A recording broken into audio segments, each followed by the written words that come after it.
वसुदेवसुतं देवं कंसचाणूरमर्दनम् देवकी परमानन्दं कृष्णं वन्दे जगद्गुरुम्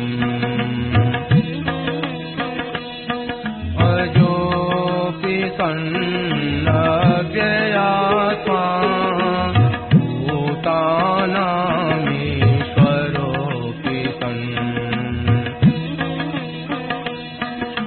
प्रकृतिं स्वामधिष्ठाय सम्भवाम्यात्ममायया यदा यदा हि धर्मस्य ग्लानिर्भवति भारत अभ्युत्थानमधर्मस्य तदात्मानं सृजाम्यहम् परित्राणाय साधूनां विनाशाय दुष्कृताम् धर्म संस्थापनार्थाय सम्भवामि युगे युगे जन्म कर्म च मे दिव्य एवं यो वेत्ति तत्त्वतः त्यक्त्वा देहं पुनर्जन्म नैति मामेति सोऽर्जुन वीतराग भयक्रोधा मन्मया मामुपाश्रिताः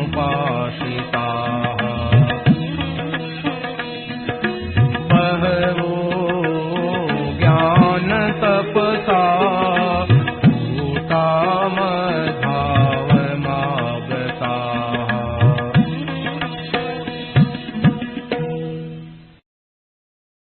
राम। यह प्रवचन परम श्रद्धेय स्वामी जी श्री राम सुखदास जी महाराज द्वारा श्रावण कृष्ण त्रयोदशी विक्रम संवत 2052 अनुसार 25 जुलाई 1995 को लगभग प्रातः 8:30 बजे जयपुर में हुआ। राम। पराकृत नगदबंधुं परम ब्रह्म नराकृति सौंदर्य सार सर्वस्वं वंदे नंदात्मजं प्रपन्न पारिजाताय पुत्रवेत्रैकपाणये ज्ञानमुद्राय कृष्णाय गीतामृतदुहे नमः। वसुदेवसुतं देवं कंसचाणूरमर्दनं देवकी परमानन्दं कृष्णं वन्दे जगद्गुरुम्। वंशी विभूषितकरान्नवनीहृदाभात् पीताम्बराधरुणबिम्बफलाधरोष्टात् पूर्णेन्दुसुन्दरमुखारविन्दनेत्रात् कृष्णात् परं किमपि तत्त्वमहं न जाने। हरिः ओं नमो परमात्मने नमः। श्री गोविन्दाय नमो नमः। श्री गुरु शरणकमलेभ्यो नमः। महात्मभ्यो नमो नमः। सर्वे नमो नमः। नारायण नारायण नारायण।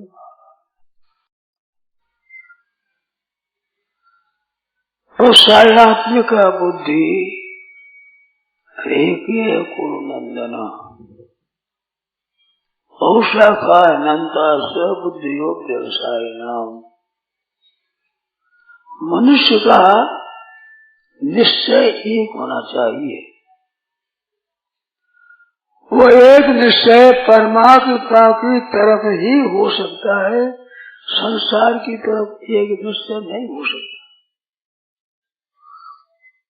क्यों? निश्चय करके जिसको प्राप्त करना है वो एक तत्व है, और संसार की उन्नति करना है, सांसारिक पदार्थ प्राप्त करना है तो वे अनेक है, अनेक तरह की बात है। मान की इच्छा है, बढ़ाई की इच्छा है, आदर की इच्छा है, सुख की इच्छा है, बहुत ऐसी इच्छा है। बहुशाखा अनंता से बुद्धि अव्यवसाय नाम, जो अव्यवसायी है, एक निश्चय नहीं है, उसकी बहुत सी बुद्धियां है, उसकी एक एक की शाखा कई है, तो आदमी एक निश्चय नहीं कर सकता। क्यों? कि मनुष्य शरीर परमात्मा की प्राप्ति के लिए ही मिला है, इसका दूसरा प्रयोजन नहीं है। यहाँ आकर के और संग्रह के लिए, भोगों के लिए जो लग जाते हैं वो भूल करते हैं। पदार्थों का संग्रह करना और भोग करना, ये दो चीज क्या है? ये अभी उद्योग का विषय नहीं है, ये प्रारब्ध का विषय है। तो प्रारब्ध का विषय है, वो तो मिलने वाला मिलेगा और नहीं मिलने वाला नहीं मिलेगा, वो तो पूर्व निश्चय है। पारमार्थिक उन्नति आप करोगा तो होगी, नहीं करोगे तो नहीं होगी। तो इस शरीर का फल परमात्मा की प्राप्ति कर लेने का है, वो निश्चय है। ये दो में फंसे हुए आदमी नहीं कर सकते। क्यों नहीं कर सकते? कारण क्या है? ये तो पहले से निश्चित है। कर्मों का फल ये मानव शरीर मिला है, अनिष्टम इष्टम मिश्रं च त्रिविधम कर्मणा फलम, कर्मा शुक्ला कृष्ण योगिनस्ते त्रिविध वितरेषाम। तो परमात्मा की प्राप्ति के लिए मिला ये कहा है, और कर्मों के फल के विषय में योग दर्शन में आया है कि अनिष्ट ईश्वर और मिश्रित तीन प्रकार के कर्मों के फल होते हैं। मन चाहा होता है, मन पे चाहा होता है, और कुछ मन चाहा कुछ में मन चाहा मिश्रित ऐसा होता है। ये गीता में भी कहा है, अनिष्टम इष्टम मिश्रं च त्रिविधम कर्मणा फलम। तो कर्म का फल क्या होता है, कैसे भोगा जाता है, क्या करते हैं, ये साधक संजीवनी 18वां अध्याय 12वें श्लोक पर अध्ययन करना चाहिए। कर्म क्या क्या फल देते हैं, क्या क्या कर्तव्य कर्म होता है, कर्मों का कैसा निर्णय है, उसमें लिखा है ये बात। और कर्म का रहस्य नाम करके उसकी टीका श्लोक से एक छोटी पुस्तक भी निकली है। तो उसको पढ़े तो उसे मालूम होता है आज मनुष्य एक भूले हुए हैं, प्राय लोग भूले हुए हैं। बहुत कम सजग आदमी है जो सावधान है, जो परमात्मा की प्राप्ति में लगे हैं, वे मनुष्य सजग है। उनमें भी बहुत से उतने सजग नहीं है। सत्संग करते हैं, पाठ करते हैं, जप करते हैं, मंदिर जाते हैं, नित्य कर्म करते हैं, एकादशी आदि व्रत करते हैं, तीर्थों में जाते हैं, नाम जप करते हैं, कीर्तन करते हैं, ऐसे करते हैं। उनका लाभ जरूर होगा, इसमें संदेह नहीं। परंतु एक निश्चय कर ले कि मेरे को तो अपना कल्याण करना है, ये एक निश्चय कर लेने से आदमी को बड़ा लाभ होता है। तो भोगेश्वरीय प्रसन्नता नाम लिखा है। तो भोग और ऐश्वर्य दो चीज है, ये कर्मों का फल है, पूर्व कर्मों का, अभी क्रिया करते इनका नहीं। अब इसमें थोड़ा सा इस विषय का विवेचन किया जाता है, ध्यान से आप लोग सुने। मनुष्य के भीतर बड़ी शंका रहती है कि भाई हमारे को जो मिलता है, अभी उद्योग करते हैं इसका फल मिलता है कि भाग्य से जो लिखा है वो फल मिलता है। ये दो बात सामने रहती है। हमारे को क्या मिलता है, पूर्व कर्मों के फल रूप से और अभी के उद्योग से। योग प्रारब्ध और पुरुषार्थ नाम कहते हैं, दूसरी भाषा तकदीर और तदबीर कहते हैं। तदबीर नाम उद्योग, तकदीर नाम पहले पुराने कर्म। तो अभी फल मिलता है, इसमें प्रधानता क्या है? तकदीर की प्रधानता है कि तदबीर की प्रधानता है, अर्थात भाग्य की प्रधानता है कि नए उद्योग की प्रधानता है? ये उलझन बहुत रहती है। इसका खुलासा हर एक जगह नहीं मिलता है, हर एक पुस्तक में नहीं मिलता है, हर एक व्याख्यान में नहीं मिलता है, हर एक कथा में नहीं मिलता है। मेरे को भी ऐसे संतों से मिला है, पीछे पुस्तकों में मिलता है। जब ज्ञान हो जाता है बाद में तो पुस्तकों में मिलता है, परंतु नहीं तो पुस्तक हम पढ़ जाते हैं, पुस्तकों के भाव को जल्दी समझ नहीं सकते। कोई विशेष बुद्धि हो उसकी बात अलग है। मैं तो मेरे जैसों की बात कहता हूँ कि पुस्तकें केवल पढ़ने से आदमी की सुलझन नहीं होता, उल्टा उलझन हो जाता है कि क्या बात ठीक है, ये प्रारब्ध है, पुरुषार्थ है, या क्या तात्पर्य है, इस समझ में नहीं आती। तो इसमें अब विचार करो तो दो हमारे पास उपाय है, एक पुरुषार्थ है और एक हमारा प्रारब्ध है। भाग्य में लिखा जैसा होगा और हम करेंगे जैसा होगा। तो एक करना है नया उद्योग और एक भाग्य की बात है। तो दो हमारे पास उपाय है, एक तो उपाय पूर्व का है, एक अभी का है कर्म दोनों ही। पूर्व के कर्मों का फल है, अभी नए कर्मों का फल है। तो नए कर्मों का फल मिलता है, पूर्व कर्मों का फल मिलता है।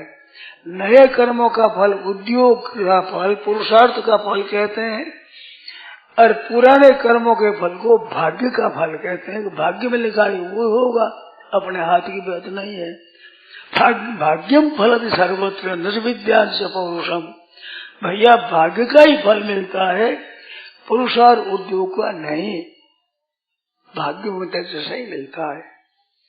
तो हमारे तो भाग्य और पुरुषार्थ दो हमारे पास जरिया है, और चीज हमें चार चाहिए। हमारे को चाहिए क्या? चार चीज। एक धन चाहिए, और एक भोग चाहिए, सुख चाहिए। दो चीज तो ये चाहिए, धन संपत्ति हो और सुख भोग है। और एक धर्म चाहिए, एक मुक्ति चाहिए। एक हम धर्म का अनुष्ठान करें, धर्मात्मा बने, और एक हमारा कल्याण हो, मुक्ति हो जाए, ये चाहना। ये चार तरह की चाहना होती है, पांच तरह की चाहना नहीं होती। पांच चार के अंतर्गत आते हैं, मान, बढ़ाई, आदर, निरोगता आदि सब के सब ये भाग्य में आ जाएंगे। और रुपए, पैसे, जमीन, जायदाद, गाय, भैंस, भेड़, बकरी आदि, अनुकूलता, परिवार, ये सब एक में आ जाएगी, बात संग्रह में आ जाएगी। तो संग्रह और भोग दो ये बात आती है। इन दोनों में प्रारब्ध की प्रधानता है, और धन संपत्ति और भोग में प्रारब्ध की प्रधानता है, और धर्म के अनुष्ठान में और अपने कल्याण में अभी के पुरुषार्थ की आवश्यकता है। ये बात निश्चय कर लें। अब कहते हैं वो प्रारब्ध क्या होता है और पुरुषार्थ क्या होता है, तो इसमें थोड़ा सा विचार करें। चाहना हमारे चार हुई, तो चार चाहनाओं में किसकी प्रधानता है? तो ये बात मैंने बताई कि भोगों के और संग्रह में प्रधानता भाग्य की है, नए उद्योग की प्रधानता नहीं है। गौणता उद्योग की है। और धर्म के अनुष्ठान में और अपने कल्याण करने में अभी के पुरुषार्थ की प्रधानता है और गौणता संचित की है। अब ये एक समझने के लिए बाकी रह गई, एक पुरुषार्थ है, एक प्रारब्ध है और एक संचित है। ये क्या है? इस विषय को थोड़ा सा ध्यान से आप सुने। जैसे आप पैसे पैदा करते हैं रोजाना ही, वो तो आपका पुरुषार्थ है, पैदा करते हैं पैदा। और वो जो संग्रह कर लेते हैं बैंकों में, तिजोरियों में, बक्सा में, पाकेट में, वो संग्रह है, वो है संचित। तो कमाते रहते हैं और संचय करते रहते हैं, खजाना भरे रहते हैं, वो संचित कहलाता है। और उस पूंजी में से जो खर्च करने के लिए निकाल लेते हैं उसको प्रारब्ध कहते हैं। वो खर्चे के लिए आरंभ कर दिया। जैसे खेती करते हैं, धान्य होता है तो खेती से धान्य कोठा में जमा कर लेते हैं और उस धान्य में से आज भोजन करने के लिए निकाल कर पीस करके भोजन कर लेते हैं। उसमें तो भोजन कर लेते हैं, वो प्रारब्ध है। वो खर्च करने के लिए आरंभ हो गया, वो संचित हो गया। और वो संचित में से जो आरंभ हो गया उसको प्रारब्ध कहते हैं। यहाँ सुख दुख आदि बोलते हैं, वो प्रारब्ध का है। सुख और दुख दोनों ही। और पुराने जो कर्म थे उनका फल तो ये हुआ। अब नया उद्योग क्या है? कुछ जो है नया उद्योग, धर्म का अनुष्ठान करें, मुक्ति करें, ये नया उद्योग है, नया पुरुषार्थ है। ये बात अनुभव सिद्ध है। आपके हमारे अनुभव से ये बात सिद्ध है। अब अनुभव की बात बताई जाती है, इस बात पर विशेष ध्यान दें। ये बातें समझे और जो समझ में कम रह जाए नोट कर ले, पैसे प्रश्न कर ले मेरे से, अभी मेरे को कहने दें, नोट कर ले। वो अभी जो ये बात बताई कि धर्म का अनुष्ठान और मुक्ति, इसमें हमारा पुरुषार्थ प्रधान है। पुरुषार्थ प्रधान है, उसमें स्वतंत्रता है। और प्रारब्ध जिसमें प्रधान में, उसमें स्वतंत्रता है। वो पुरुषार्थ प्रधान है, इसमें आपका हमारा अनुभव है, वो बताया जाता है। हरेक शिक्षित को कहा जाता है तुम इतना धर्म करो, इतना पुण्य करो, इतना भजन करो, ध्यान करो, सत्संग करो, स्वाध्याय करो। ये करने के लिए कहा जाता है। धर्म के लिए दान करो, पुण्य करो, तीर्थ करो, व्रत करो, उपवास करो, ये आज्ञा करने के लिए कही जाती है। तो करने के लिए आज्ञा कही जाती है, उसमें हमारे करने की प्रधानता है। और चाहिए तो हमारा धन और भोग भी, परंतु धन के लिए कोई नियम नहीं देते कि रोजाना 5 रुपया पैदा करो, 10 रुपया करो, 100 रुपया पैदा करो। कम से कम 4 आना तो रोजाना पैदा करेंगे ही। ऐसे 1000 ही पैदा कर लेंगे, 4 आने से कम हम पैदा नहीं करेंगे, ऐसा किसी का नियम नहीं है। अगर नियम हो तो कोई भाई बीच में बोल जाओ कि हमारे तो इतने पैसा पैदा करने का नित्य का नियम है। कोई नहीं कह सकता। इससे सिद्ध होता है कि पैसा पैदा करने में हम स्वतंत्र नहीं है, और दान पुण्य करने में, भजन ध्यान करने में हम स्वतंत्र हैं।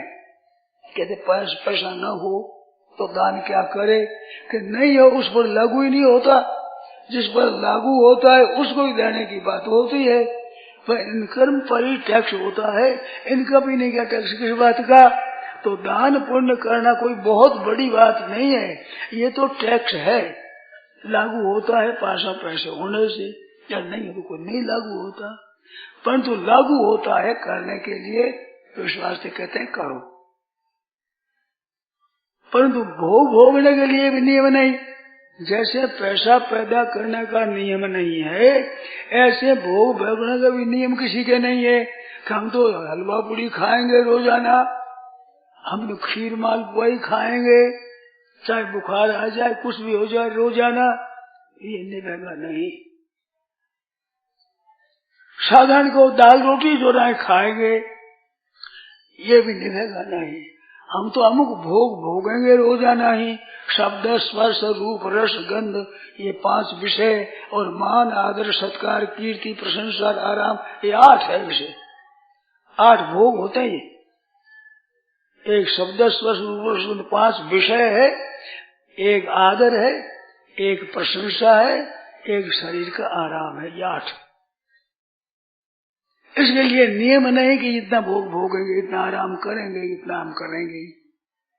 हर एक कैसे करोगे, मुसाफिर नहीं कर सकते, तो उसका नियम नहीं है। तो नियम किन के लिए होता है कि जिनके करने में हम स्वतंत्र होते हैं, उसके लिए नियम बनाया जाता है। और जिसके पैदा करने में हमारा बस नहीं चलता, वो नियम नहीं दिया जाता। तो नियम दिया जाता है, उसमें स्वतंत्रता है। तो धर्म के अनुष्ठान में, अपने कल्याण करने में नियम दिया जाता है, तो इस 2 में हम स्वतंत्र हैं। और संग्रह करने में, रुपया पैसा कमाने में और भोग भोगने में हम स्वतंत्र नहीं है, पराधीन है।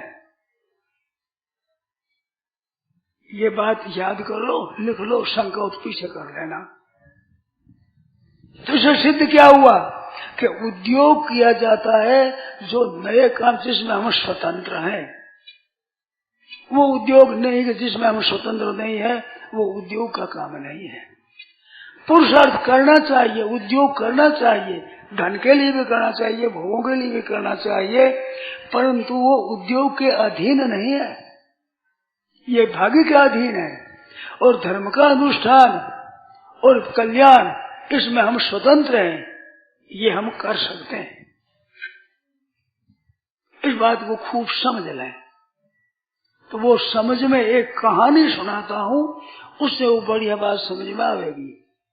भाई बहनों से प्रार्थना है कि मेरी बात की तरफ ध्यान दें और मन लगा करके सुने, नहीं तो नई बात होती है वो समझ में नहीं आती है। मन लगा सुनो तो समझ में आ जाएगी।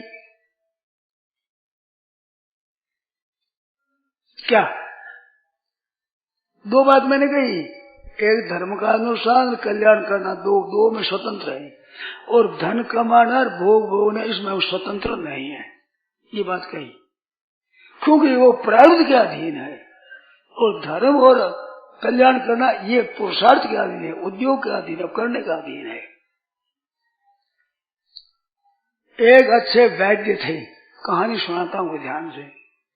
उनके पास एक रोगी पहुंचा, वो कहता है कि महाराज मेरे पेट में बड़ी पीड़ा हो रही है और आंख भी दुख रही है। तो वैद्य जी ने देखा, लेटा कर पेट देखा, आंख देखी, बात पूछी कहाँ से है, कब से है, कैसे है, सब बात बताई। तो उन्होंने नुस्खा लिख दिया, दवाई का नाम लिख दिया कि ये दवाई ले लो, 2 दवाई ले लो, वहां जाओ ले लो वहां से। वो पुर्जा दिखाया, पुर्जा 2 दवाई दे दी।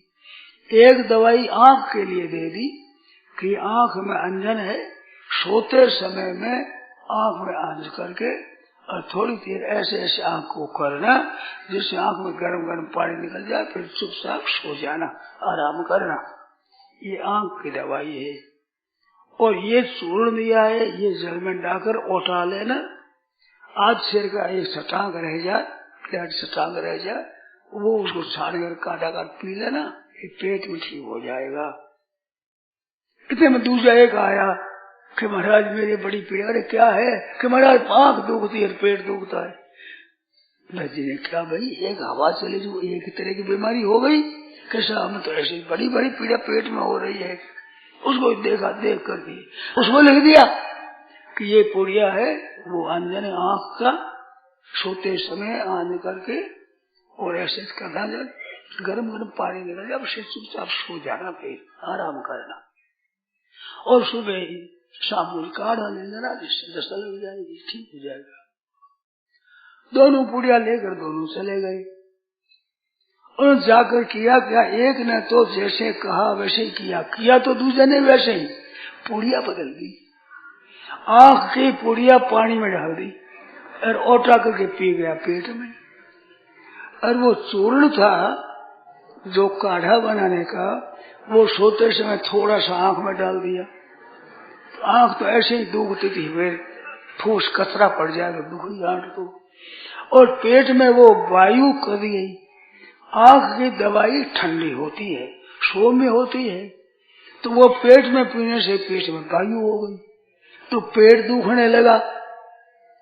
जब वायु बढ़ गई, अब रात में बड़ी बेचैनी हुई, आंख की पीड़ाई बढ़ गई, पेट की पीड़ाई बढ़ गई। रात में गाली देने लगा वैद्य को कि तेरे को दवाई नहीं देना तो नहीं देना चाहिए, उल्टी मेरे बीमारी बढ़ा दी, क्यों?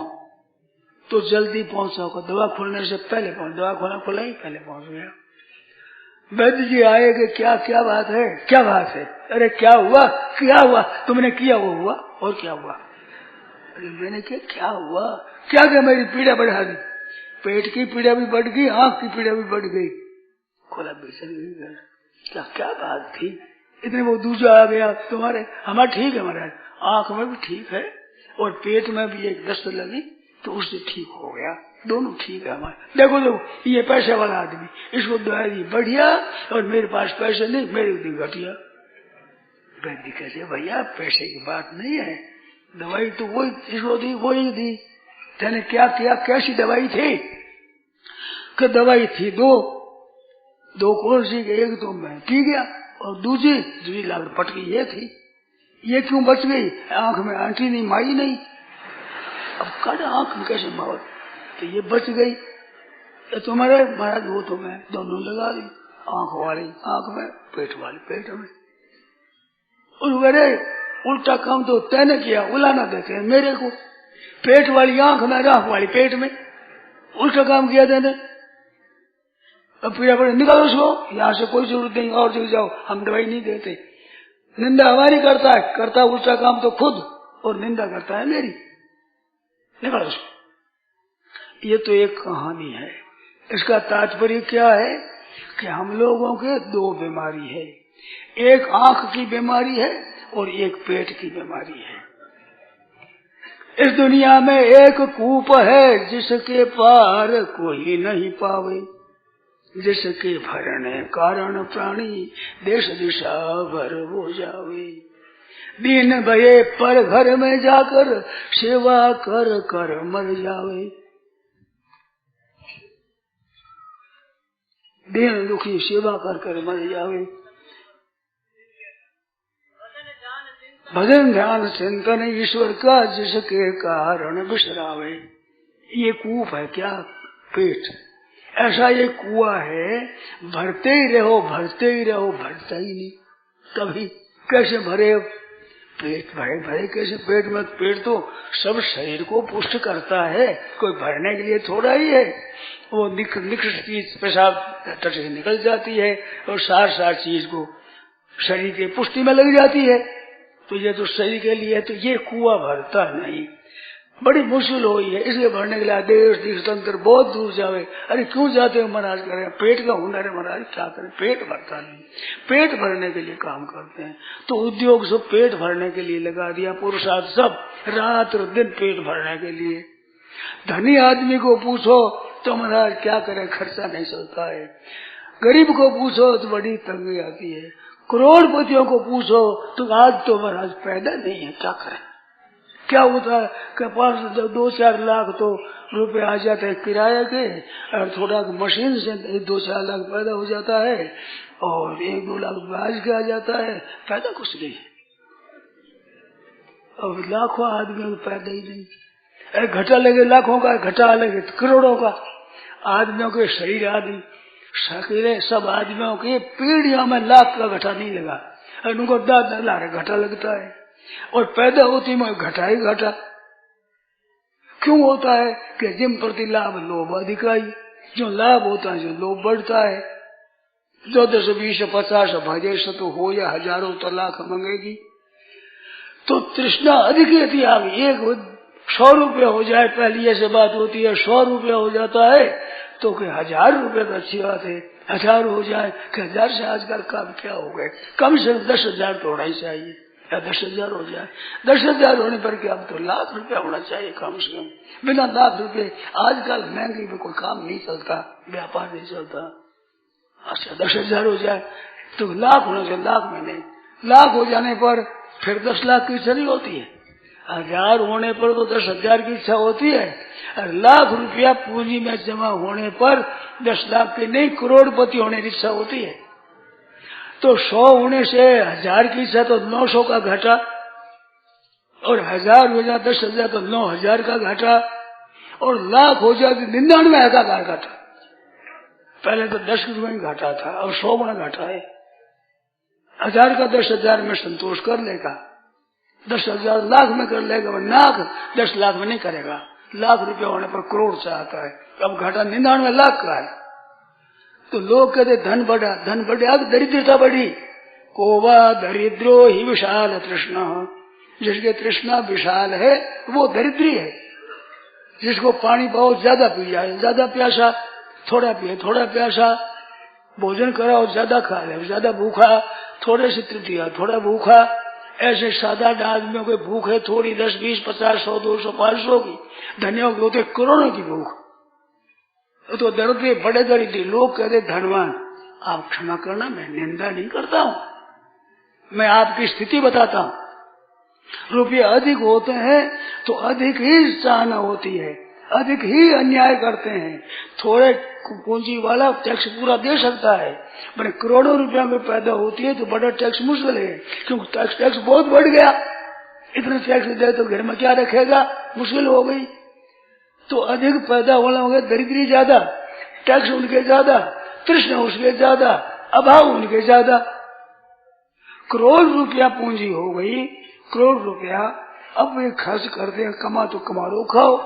अब कभी ऐसी बात आ जाए कि करोड़ रुपया में 2-4 लाख रुपया ले ले तो पिता नाराज होता है। अरे मूर्ख हो, कमाओ और खाओ, मूल पूंजी खर्च करते हो तो पूंज फूली के तूड़ी लगाओगे, बालों को क्या करोगे उसका। पूंजी खर्च नहीं हो जाए, करोड़ रुपया में जमा में से खर्च करते हो।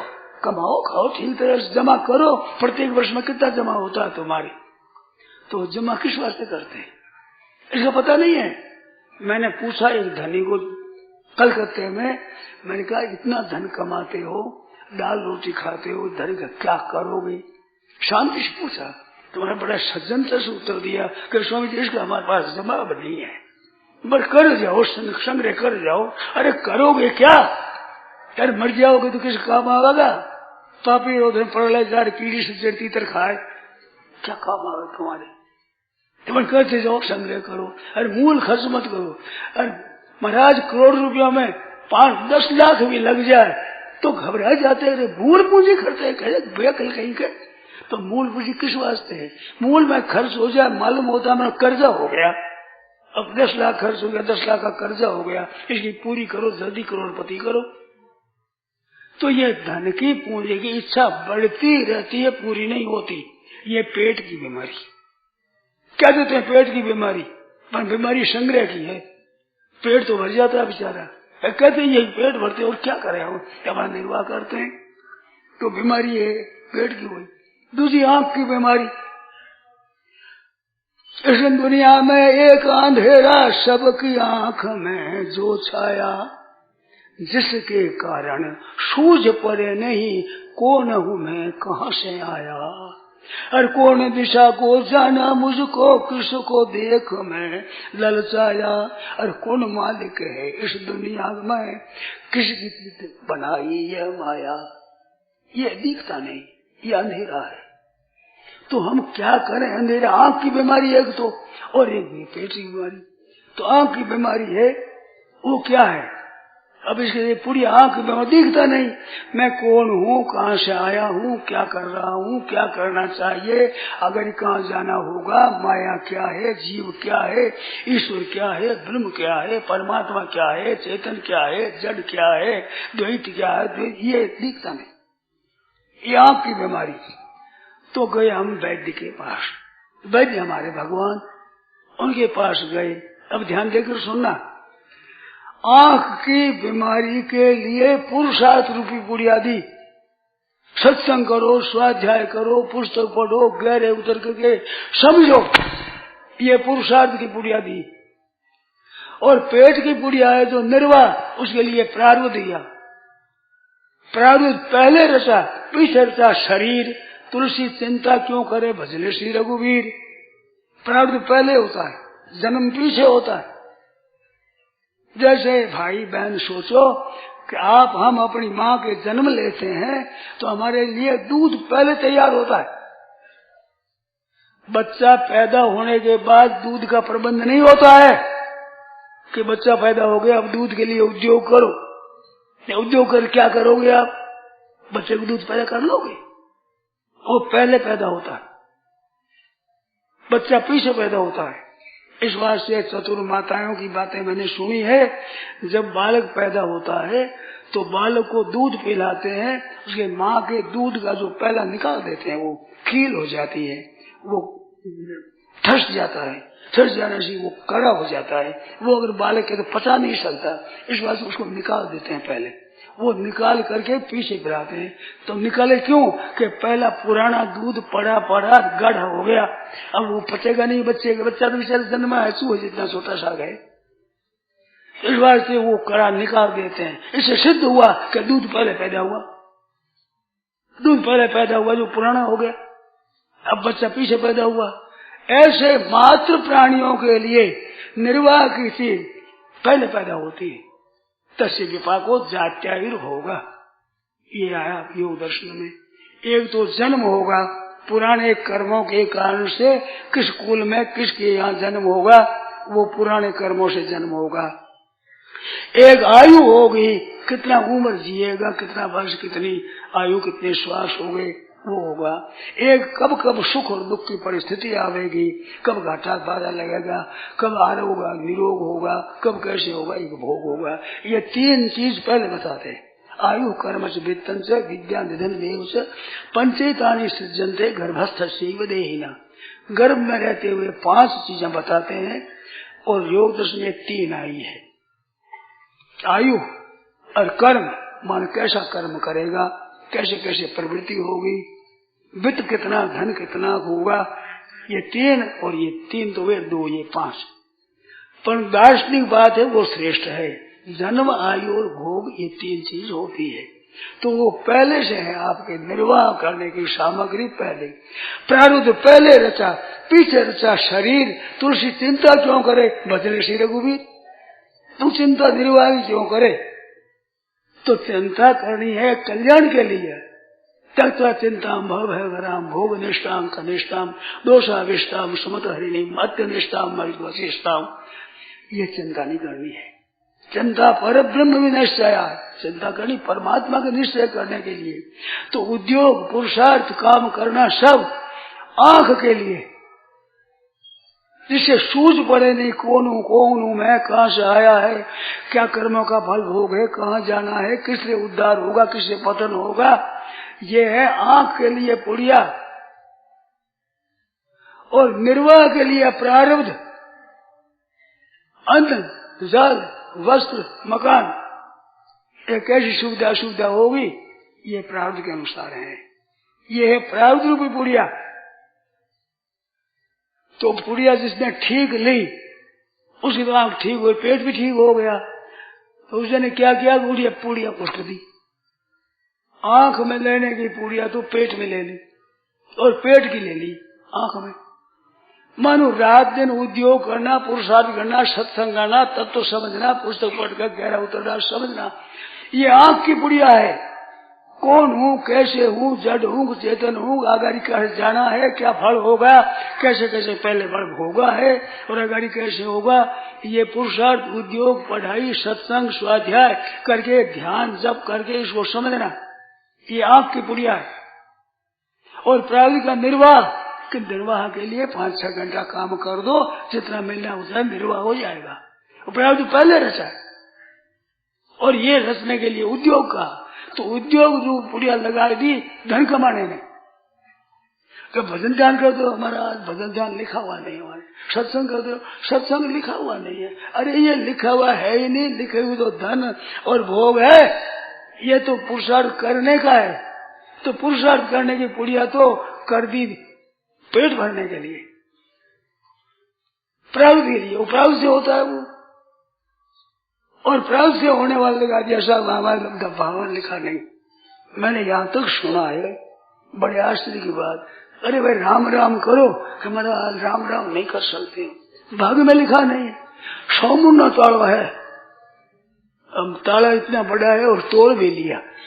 राम राम करने में 100 मुन्ना ताला लगी है, ताला 100 मन का ताला, कोई तोड़ लिया। बिल्कुल झूठी बात है। राम राम राम राम के लिखा नहीं है, अभी लिखो राम राम राम राम राम राम, अभी लिखा जाएगा। ये तो नया दफ्तर खुला हुआ है, आप लिखवा लो। सत्संग करने लग जाओ, शास्त्र पढ़ो, विचार करो, तत्व का विचार करो। ये पुरुषार्थ पुड़िया, वो पुरुषार्थ पुड़िया 2 में लगा दी। धन कमाना और भोग होना, हाय धन हाय धन हाय धन, रात और दिन जब करे, गायत्री का जब करे, संध्या करे, तो वहां भी चिंतन ऐसे होता है। जब करता है और जब करता चिंतन करता है, इतना धन उसकी पढ़ाई, इतना वहां पढ़ाई, इतना ये पैदा हो जाएगा, इतना ब्याज का आ जाएगा, इतना किराए का आ जाएगा, इतना सोरा जाएंगे उसकी दहेज में आ जाएगा, इतना धन तो हो जाएगा, इतना पहले है ही, इतना और कमा लेंगे। यह जब होता है, इदम मध्य मया लब्धम इमं प्राप्ति मनोरथम इदम अस्ति में इदम अभी भविष्य मनोरथम। और अशोमय आता है, उसको बैर रखता है, अशोमय उसको तो फल दिखा दिया है। अनेशे चाह परान भी दूसरे बैर रखते हैं, उनकी खबर ले लेंगे अच्छी तरह से।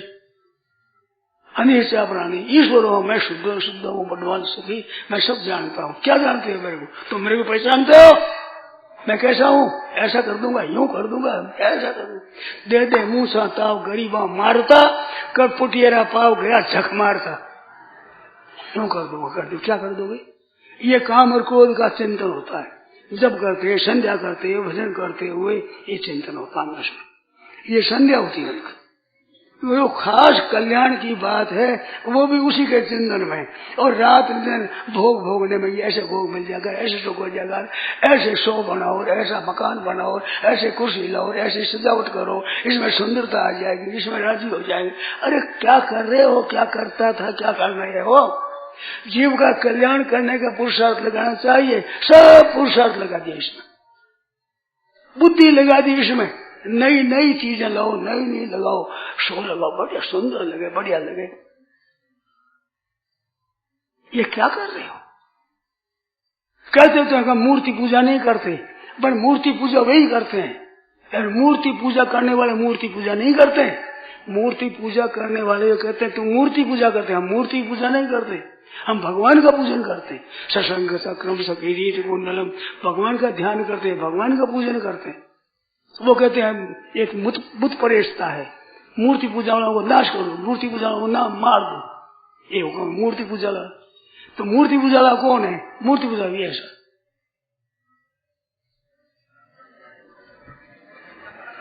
ये मूर्ति पूजा है, ये भगवान का पूजन है।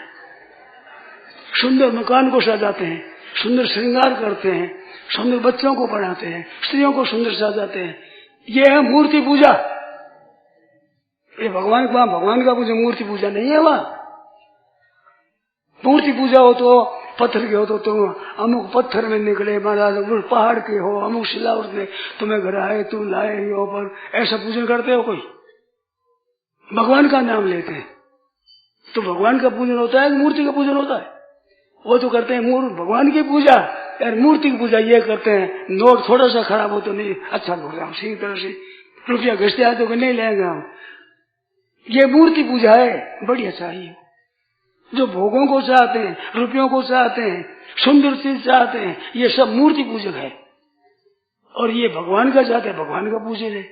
प्रत्यक्ष महाराज के दरबार में यहाँ पर कितनी शांति है, कितना आनंद है, दर्शन करने में कितनी शांति मिलती है, पापों का नाश होता है। ये मूर्ति पूजा, ये भगवान की पूजा। बुद्धि उल्टी हो गई। अधर्मम धर्मेति मन्यते तमसा वृता सर्वार्थान विपरीतान से बुद्धिशा पार तामसी, तमोग्नि बुद्धि हो गई।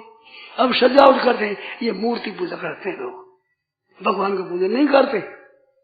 जितने जो मूर्ति पूजे भगवान की पूजक है, ये मूर्ति की पूजा नहीं करते, मूर्ति में भगवान का पूजन करते। तो ये है पुरुषार्थ उद्योग। जो अंतर्गण शुद्ध होगा, भगवान की तरफ चलेंगे, ये पुरुषार्थ रूप पूजा धन के कमाने में लगा दी, भोजन भोगों में लगा दी। जितना उद्योग है ये आंख में लगाना चाहिए, वो तो पेट में ले लिया। और पेट का है वो महाराज पुरुषार्थ कमाते, रात कमाते, खाते खाते यो हमारे काम पड़ा। कहते भाई इसकी चिंता क्यों करो कि महाराज हम नहीं कमाओ, तुम खाओगे क्या? हमारी रोटी खाते हो, नहीं कमाए तो वो चिंता हमारी है, और तो तुम्हारे कमाने का कोई प्रयोजन नहीं है। ये साधु भूखा मर जाएंगे, इस वास्ते हम कमाते हैं, ये नीत है। कहते समय तो कह देते हो, क्या ये बताते हो कि साधु ब्राह्मण ये भूखा नहीं मर जाए, इस वास्ते कमाते हैं। कहते तुम्हारे को रोटी कहाँ से मिलेगी? हमारी रोटी तुम देते हो, हमारी रोटी देने वाले भगवान है, तो वो तुम्हारे को देता है, हमारे को सबको देते हैं। नहीं तो धनी बन जाओ, तुम क्यों नहीं बन जाओ धनी? तो पुरुषार्थ जितना था वो सबका सब लगाया गया संग्रह में। भोग ऐश्वर्य प्रसक्ता नाम, भोग और ऐश्वर्य में जो आसक्त है, भोगने में, रुपया कमाने में, वो परमात्मा प्राप्ति नहीं कर सकते, क्योंकि सब उद्योग तो उससे लगा हुआ है। धन कमाने में, भोगों के भोगने में झूठ कपट करते हुए ख्याल नहीं करते कि आप क्या कर रहे हो। झूठ कपट बेईमानी करते। और मैं क्या महाराज, मैं मारवाड़ी बात सुनी है, झूठ बिना धड़ो नहीं, कूड़ बिना व्यापार नहीं। व्यापार में झूठ कपट करना ही पड़ता है। इस बात झूठ कपट बिना कैसे काम चलेगा? झूठ बिना क्या नहीं, झूठ बिना धड़ो नहीं। धरा करते हैं ना, तोलते हैं तो पूरा धरा करते हैं। जैसे घी लेने को गए तो घी का बर्तन रख दिया इधर, अब घी का बर्तन कितना है, तो झूठ से धरा करो तो थोड़ा ना होता, थोड़ा निकाल दे। कंकर पत्थर से करो तो छोटा नहीं होता, धूल का धरा बढ़िया होता है, क्यों थोड़ा निकाल दिया, थोड़ा डाल दिया। पत्थरों में कितना डालो कितना ना डालो, कहते ऊंचा का नीचे हो जाएगा। तो धूल बिना धड़ो नहीं, कूड़ बिना व्यापार नहीं। कर दी धूल बिना तो धड़ा हो, धूल करनी पड़े, धूल से बढ़िया, कंकर पत्थर से बढ़िया नहीं होता। तो झूठ बिना धड़ो नहीं, कूड़ बिना व्यापार नहीं। व्यापार में कूड़ बोलना ही पड़ता है, झूठ कमर करना ही पड़ता है। अरे भाई झूठ पट नहीं करो कि महाराज मुंह पर तुम खाइए रोटी, आओ दुकान पर बैठो तो पता लगे। बात सच्ची है, बात तो सच्ची है, परंतु झूठ कपट नहीं करो तो पेट भर जाएगा भाई। कोई काम करो, नौकरी करो, दुकानदारी करो, खेती करो, आप ईमानदारी से करो तो निर्वाह आपका हो जाएगा। क्यों? निर्वाह की तो पुड़िया पहले है, पेट के लिए पुड़िया पहले दी गई। अब आँख खोलने के लिए पुड़िया अब काम में लाओ, उद्योग करो, पुरुषार्थ करो। जो पुरुषार्थ तो करते हैं सब भोगों के लिए, संग्रह के लिए। ये भाग में लिखा नहीं, हमारे सत्संग भाग में नहीं लिखा, हमारे भजन भाग में नहीं लिखा। अरे भाग का नहीं है, करने का है भाई। सत्संग करो, पुस्तकें पढ़ो, बस जप करो, कीर्तन करो। जब मेरे भाग में नहीं लिखा है, उल्टी कर दी। अब उल्टी पर दोनों बीमारी बढ़ गई। अब खर्चा इतना बढ़ गया, पहले छोकरों की पढ़ाई में खर्च कम लगता था। मैं भी पढ़ा हूँ, आपको आश्चर्य आएगा। मैंने जो पढ़ाई की लिखा खा अगर सीखा है तो कैसे सीखा है? केवल तख्ता, काठ का पाटिया तख्ता, उस पर पानी डालकर सफेद मिट्टी लेप रही हूं, उस पर ईंट घस दिया है, एक टंक घुसा लेकर के उसने लिख दिया। बस ऐसा लिख दिया। ये ऐसे हमने वर्णमाला पढ़ी है। क्या खर्चा लगे? 2, 4, 5, 10 पीढ़ी पड़ जाए वो होता है। घोषणा नया ले आओ, जब सीधी शादी ईंट घसी सुबह रेत लियो, एक खर्चा है। आज महाराज कितनी चाहिए देखिए, पढ़ाई के लिए आज कितनी चीज चाहिए, तो पेट की बीमारी बहुत बढ़ गई। अब सुंदर सजावट चाहिए, कितना काठ चाहिए, जो मरने वास्ते चाहिए, जो जीने वास्ते काठ चाहिए। कुर्सी लाओ, टेबल लाओ, ये लाओ, बेंच लाओ, वो लाओ, स्टूल लाओ, ये तो बाजार करो, ऐसे लाओ, ऐसे जाओ। कितनी पेट की बीमारी बढ़ गई। अब एक समान ऐसी पोशाक होनी चाहिए, विद्यार्थी छोरों को ऐसे सजाओ, बेचारे घर ही के घर कभी करीब, अब इतना कहाँ से सजाओ। मोजा पहना और जूता पहनाओ, भले गर्मी और भले सर्दी और भले वर्षा हो। पाठशाला में जाना तो मोजा और जूता होना चाहिए, मोजा नहीं ठीक नहीं। अब कितनी है वहाँ पाठशाला में जाते थे, पढ़ते रहो, 12 महीने में 8 आना दे देते और 1 दिन 2 दिन भोजन करा दे पंडित को, बस इतने पढ़ाई होती थी।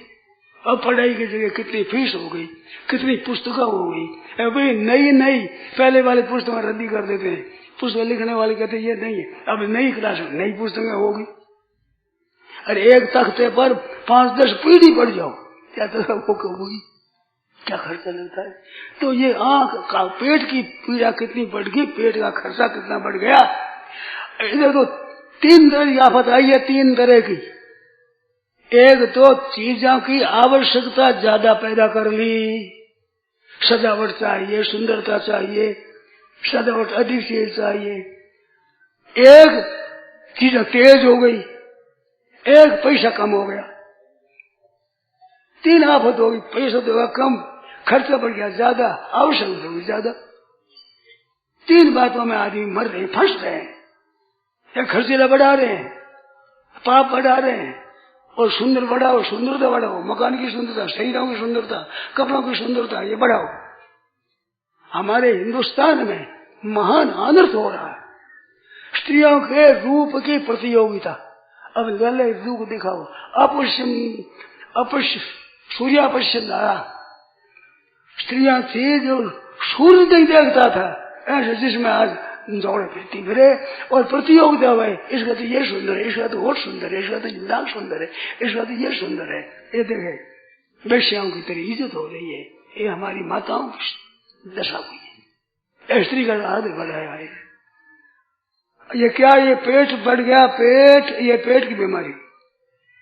हजामत कर देते तो हजामत हो जाती। आज मनुष्यों की हजामत, पुरुषों की और स्त्रियों की हजामत में 30, 40, 50 रुपया लगे स्त्री की हजामत में। कभी पहले स्त्रियों की हजामत होती थी, सुना है कभी? अभी सुंदर वो केस सुंदर करना, यहाँ कतवा लेना, वहाँ लंबा रखना, यहाँ थोड़ा रखना, ये हजामत होती।